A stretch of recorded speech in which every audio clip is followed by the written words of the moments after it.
There is a new, or I could even say renewed, interest in the craft of butchering, and home cooks are eager to learn the basics. So today I've invited a fifth-generation butcher to share his extensive knowledge. Please welcome Evan Lobel. Evan, I'm so glad that you're here. It's a pleasure to be here, and I can say that butchering is fun. I learned so much just watching the butcher when I was growing up. My great uncle, Witchy Joe, had a butcher shop, and I learned how to French the rack of lamb, and I learned about the baby lamb chops, and I learned about how to cut up a chicken into 8 really nice pieces. But I need a refresher course, and I think everybody out there needs a refresher course. Well, that's why I'm here. Good, excellent. So we're going to start with the chicken. Now, what kind of chicken is this? How big? This is a free-range chicken. It's about 3 3/4 pounds. It's good for broiling, good for frying, and very good for roasting also. Okay, so it's an all-purpose chicken. Pretty much. Okay. Pretty much. You want to truss it real fast for me? Sure. Truss it. Now, this is very important when you're roasting a chicken to truss it correctly. See Yeah, how you what I it. do, everybody has a different technique. Yeah. This is a technique Oh, that can I have I've a piece used. of string? I'll do mine. Yes, I'll do my technique. absolutely. And you do yours. Now, is that too long a string? No, not for me. Perfect. Okay. So you do yours. I and remember I'll the do last mine. time we did it together. Did we You do had a it? different Oh, my technique. gosh. Yeah, we did. You start from the different end. Yes. I start from the back, and I do a figure 8, like that. Then I just flip it over and tie it with a bow, so it's easy to take off after it's cooked. Yeah. And there we go. And see, I do it this way. I do it starting at the neck end and around the parson's tail. Did you go around the parson's tail? I didn't go around the tail. Oh. I like the tail to be free. Each to his own. So here I have my little truss chicken. And your bow is on the top? Yeah, my bow's on the top, so I just My bow's on untie the it. bottom. Okay. Oh, and I go over the drumstick. You go under the drumstick. Yeah, I do. I see. find that between the breast and the thigh, it gets sticky and sometimes has a tendency to rip the skin when you take it off. Okay. Sometimes. Okay, so that's trussing 101. All righty. Follow Evan. It's probably better. It has to be better. It's fifth generation. I don't know about that. So we have the chicken. What I like to do first is turn the breast side down and pull away the wing slightly and make a little indentation. Just enough so you can see Oh, right to where the joint is? the joint, exactly. And once you find the joint, then you take it off, exactly. And the same on the other side.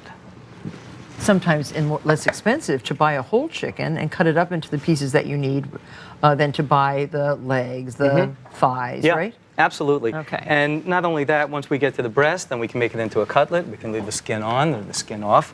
And that's a big money saver because the breast is very expensive. So what we're going to do next is we're going to separate the thigh from the carcass. Okay. So we look for that natural separation. Right. Okay? And it's important where you make the first cut, because if you make the first cut too high, you're not going to leave enough skin on the breast. You make it too low. Well, like if you're going to fry, you want the skin on the... Exactly. Okay. Exactly. So we make that cut right at the seam. And we can actually go through almost all the way. But the first cut should be, again, cutting the skin. Okay. Okay, so once we do that, then we pull it away from the main carcass a little bit. So then we can just take that off. Beautiful. This knife is nice and sharp. Nice and sharp? Good. Yes. And what I like to do after that, I just like to clean it up a little bit. I like to take a little bit of the fat off. Not very much fat on this. There's beautiful not very chicken. much fat. And then we can cut the thigh from the leg. Move the skin so Move it's... the skin away. And you can see between the drumstick or the leg and the thigh, there's also... Oh, so... Same thing on the other side. So we'll make a nice cut into the skin.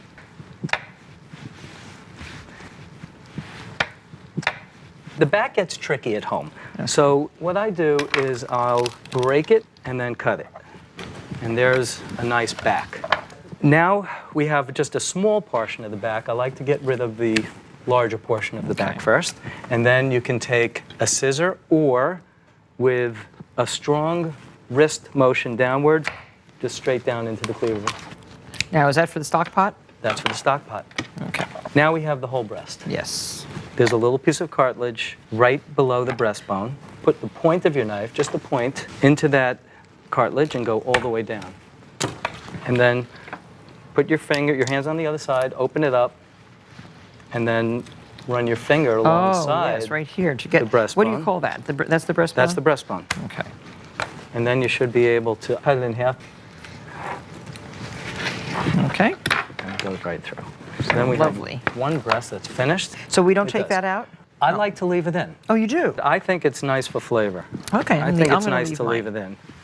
Okay, so these are big breasts. So there, that was easy. Chicken 101.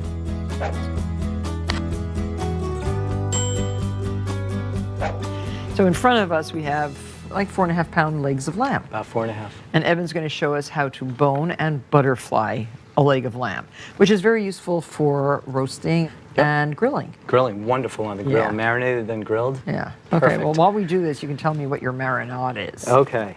Okay, so, First, I like to just have a nice sharp knife, especially the tip of the knife. okay. So we use a steel for that. What we'll do is with the fat side down, because the bone is easy to get to from the underside. This is the thigh bone. It runs right across the meat here. So the first thing that we do is find the knee joint. Oh, yes. And if you feel with your finger, you can. I think I found it. Yep, that's it. That's perfect. So we're going to make a slight line right at the bulbous end of the thigh and all the way down right to the mark that we had made before. Now that is going to be close to being on top of the bone, and that's where we want to start boning it out. So now we can make our cut even further. And with the tip of your knife, you should be able to feel feel the bone. Exactly. All the way, okay. Okay, so that's the first cut. Now we continue to work the knife. Sometimes I take a different grip, Yeah, I like this. I love to watch butchers do this. and I'll just work around the bone, and the tip is my feeler, so that's going to tell me about where I am.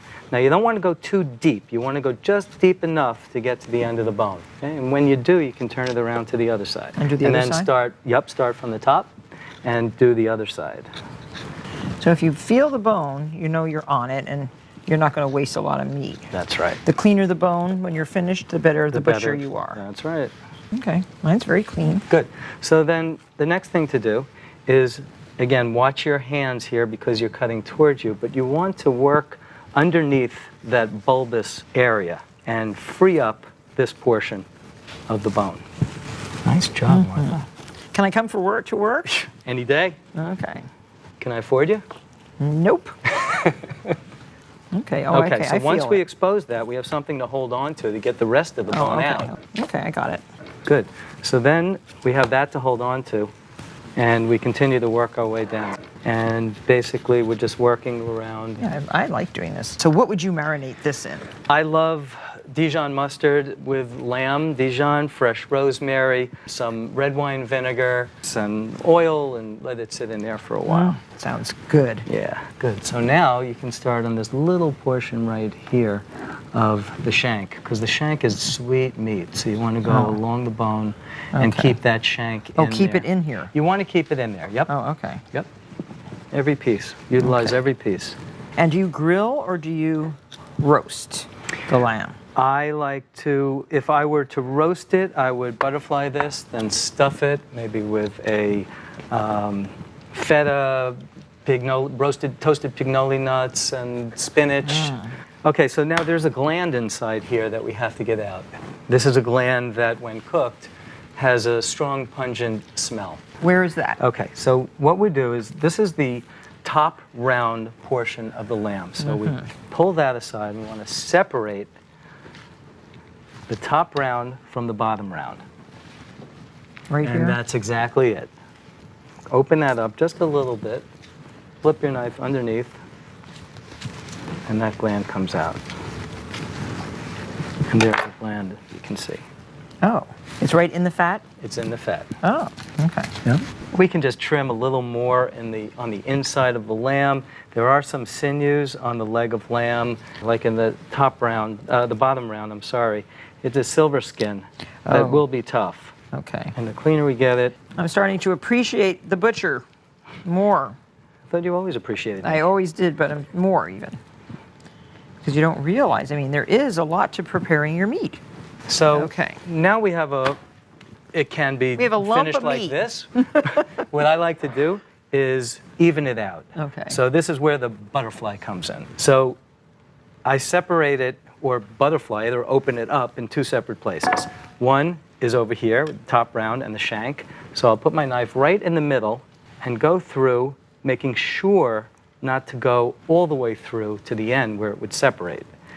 I do it slowly, and there it opens up. So the flatter, more even, the better. Well, the evenness is good, obviously, for even cooking. Okay. And then we can do a similar thing on the other side here. Just make one cut going across, not too deep.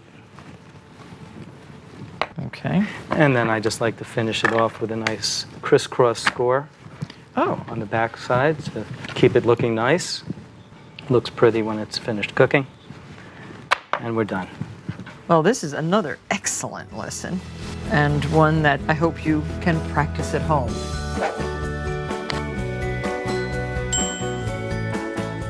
I didn't know there was a no-fuss way of Frenching a rack of lamb.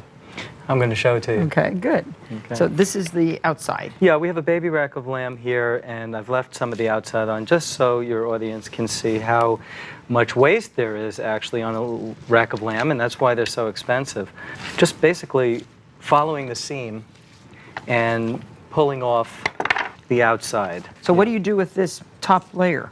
Well, there's a lot of things you can do with it. Of course, you can grind up the lamb, make a nice moussaka, or if it's sliced the right way, you can make a lamb pepper steak from it. Oh. Sliced very, very thin. So you're just taking the point of your knife and getting right without going into the meat, right? Exactly. Okay. And the rack of lamb weighs about how much when it's finally finished? After it's finished, about 1.25 pounds. Oh, my Pound goodness. and a half. It's With how many chops? 7 or 8 chops. Okay. Perfect for 2. What is this called? It's the top of the rack. There's a portion of the breast in it. Top of the rib, really. Okay. Okay, so we have the rack here. And what I like to do is make a line across the bones, about a 1/2 inch off of the eye of the chop. Okay, so then we get that grip again. Okay. And we're going to go in between the bones. Push until we hit a bone, then go down. Oh, I Push see. till you hit a bone, then go down. And we keep on doing that until we get to the end. There. Good, good. So then what we have to do is we have to take the meat away from in between the bones. So I like to stand it up, and I run my knife on the left side first, straight down. I've already made my indentation on the bottom, so when I get to the bottom, it should pull right off. Okay. Okay. And then we'll go on the right side. So hold on to the bone and just work your knife right along the right side. And we continue with that same motion, that same technique. Well, there is a lot of waste. There's a huge amount of waste, especially when you French it like this. Basically, at the end, you're pretty much just looking at a pound, 1.25 pounds tops. So, Evan, where did Frenching come from? Frenching is an elegant way to present the rack of lamb. It exposes the bones and it cooks very evenly, just having the eye of the rack. The way I like to scrape the bones, or clean the bones, if you will, is take the meatiest side of the knife and just work my way down. Oh, and it cleans it perfectly, and it right? cleans it a lot more easily, yeah. This is the backbone, so that should be taken off. Okay, how do you do that? Work your way, that's perfect. Just like that. Oh, so Right. okay. Again, taking off as little meat as possible. as little meat as possible, and And this will take about how Perfect. long to roast? 20 minutes? tops. 20 minutes. After a sear, 15. So you can see how beautiful the little chops will be, how tender and bite-sized they are. This is great for an hors d'oeuvre, and it's also great as a roast. Okay, well, thank you. This is rack of lamb, and next, Evan's going to teach us how to make pork loin medallions.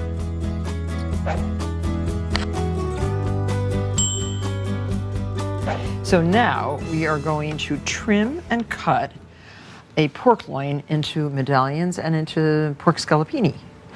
Correct. This is actually a rack of pork. A rack of pork. It's got the rib bones. I like to use this for scallopini because it has some fat running through it, which is really nice and keeps it moist and tender when you're frying it. There are a couple of different ways to approach this. I think the best way to do it is to pull the ribs off in one piece, and I start with these little riblet bones and stay really, really tight to them. Okay. Just with the point of the knife? With the point, I like to use a little more of the meat of my knife. Okay. And don't go too deep on that.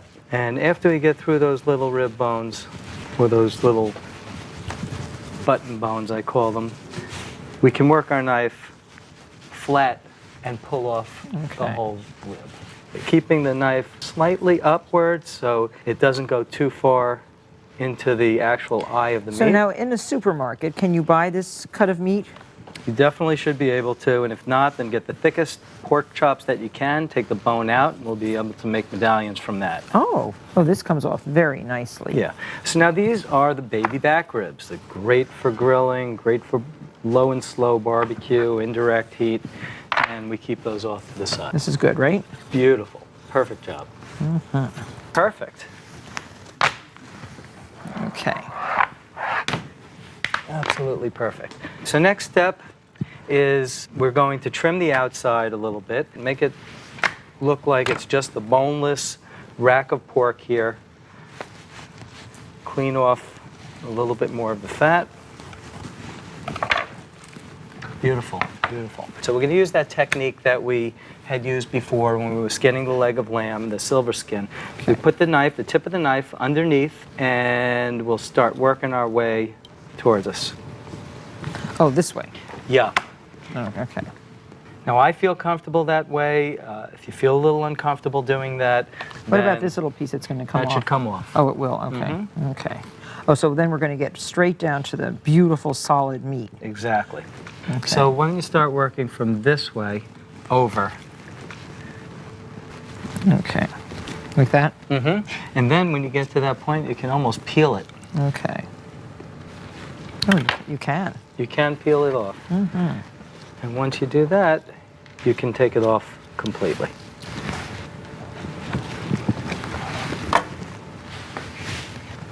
And then we have the rest of the silver skin. If we want to go down even further, we can slip our knife underneath and pull off that silver skin.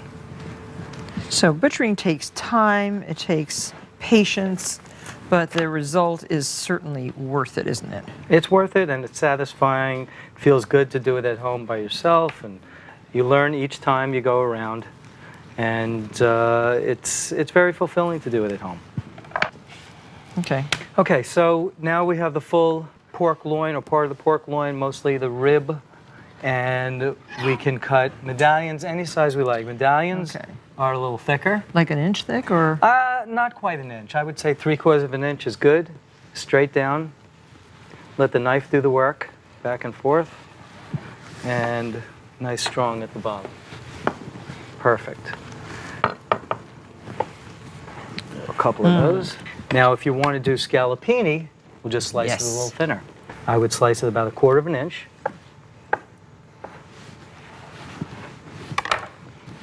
And then take a couple of pieces of wax paper.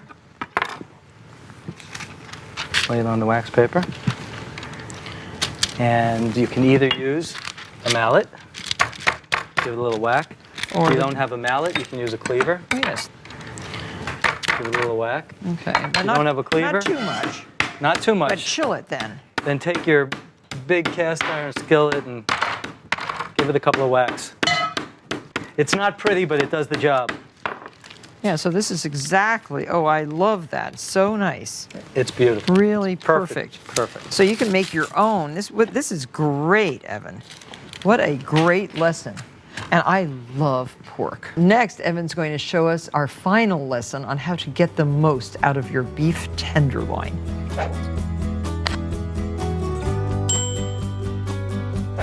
Finally, purchasing a whole beef tenderloin and butchering it at home can save you lots of money.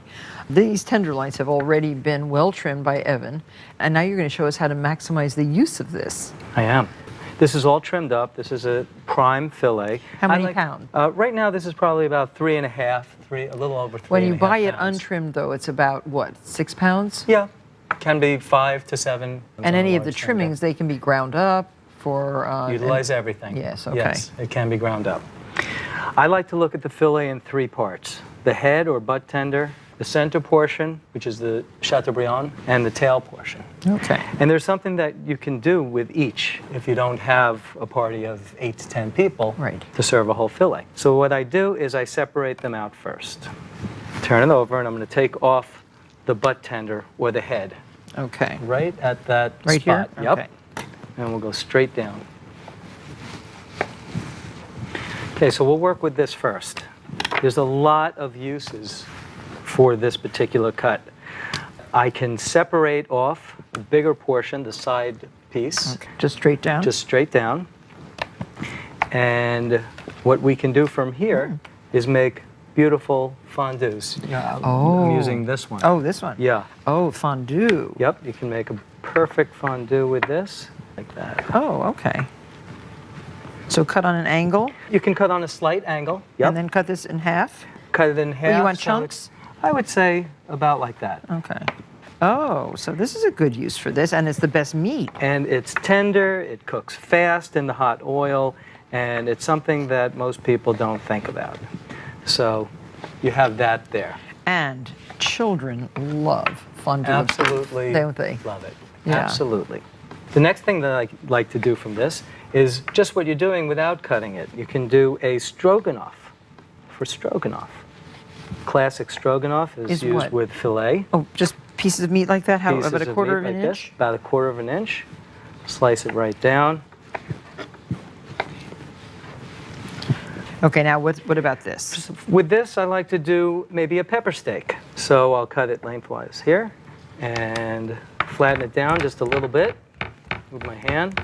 And on an angle, the way you were doing it before, cut Oh, it down for pepper and steak. if you were going to make any kind of Chinese food, this would be so great, Perfect. right? With beef and peppers or beef Perfect. and string beans. That's right. That's right. Yum. Look how many piles of things I have. 2 people can have 3 meals out of That's just right. the head. Everything is interchangeable. What I want to save is the Chateaubriand Yes. for the more primer meal. Show us that. I want to see the Chateaubriand. Well, the Chateaubriand is simply the center portion of the fillet. It's usually about 6 to 8 inches, and this is the absolute primest cut. I like to sear the Chateaubriand in cast iron, finish it off in the okay, oven. so this is it right here. That's it.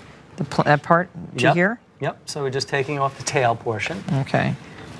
Oh, wow. And if you're going to do Tornado Rossini, What? how thick would they be? Yes. Tornado is going to be about 1.5 inches, 6 to 8 ounces, about like that. Those are individual Tornado That- Rossinis. oh my gosh, how beautiful that is. Depending on how you sauce it, right? That's right. And then you can be left with a Chateaubriand for 2. Yes. And with the tail, we can make beef scallopinis. Oh, So we'll slice these on the thinner side, like quarter of an inch or less? about 1/4 inch. Should we be using that big knife? Yeah, this is a good knife to use for slicing like that. And if you wanted to make carpaccio, is this the beef you would use for carpaccio? This is the beef for carpaccio. It's very difficult to slice the beef so thin. So you have to at freeze it- home. freeze it. So you have to freeze it, slice it thin, pound it down at home. If it's not frozen and you're pounding it down No. the way it is now, No, it's going to fall apart. Yeah. Well, thanks so much, Evan. Your lesson has been really phenomenal, and I think that any of you at home who've had any trepidation whatsoever at attempting a little bit of butchery in your own kitchen, well, now with this lesson, I hope we've erased that fear. And we'll see you next time. For video clips, recipes, tips, and more, visit